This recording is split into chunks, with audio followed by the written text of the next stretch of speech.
Bonjour. Connaissez-vous ce qu'on appelle généralement les entités sexuelles du sommeil?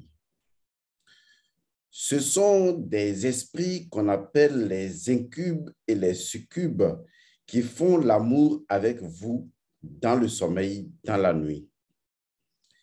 C'est une seule entité, mais qui possède un double sexe. C'est une entité androgyne.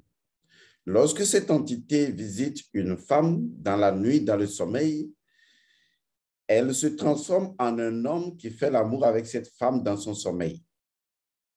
Et quand cette entité visite un homme dans ce sommeil, elle se transforme en une femme qui fait l'amour dans le sommeil avec cet homme.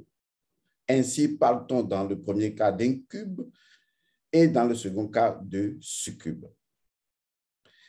Lorsque vous faites l'amour à une fille ou vous faites l'amour avec un garçon pour la première fois, sexuellement parlant, vous devez faire très attention aux rêves que vous faites dans la même nuit. Parce que c'est l'indice, le détecteur fondamental pour savoir si une personne est possédée ou non possédée. Immanquablement, vous ferez un rêve.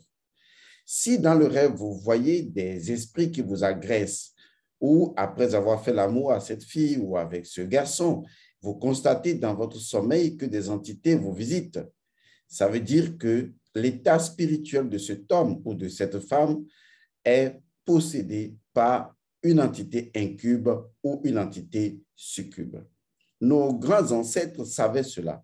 C'est pourquoi ils avaient mis en place ce qu'on appelle la dot, dont une partie permettait de libérer la jeune fille des mains des entités qu'on appelle les incubes et les succubes, et naturellement l'homme apportant la dot, cela équilibrait spirituellement pour libérer l'autre mari de nuit, qui en fait deviendrait également la femme de nuit chez l'homme pour libérer cette entité de leur relation de vie de couple.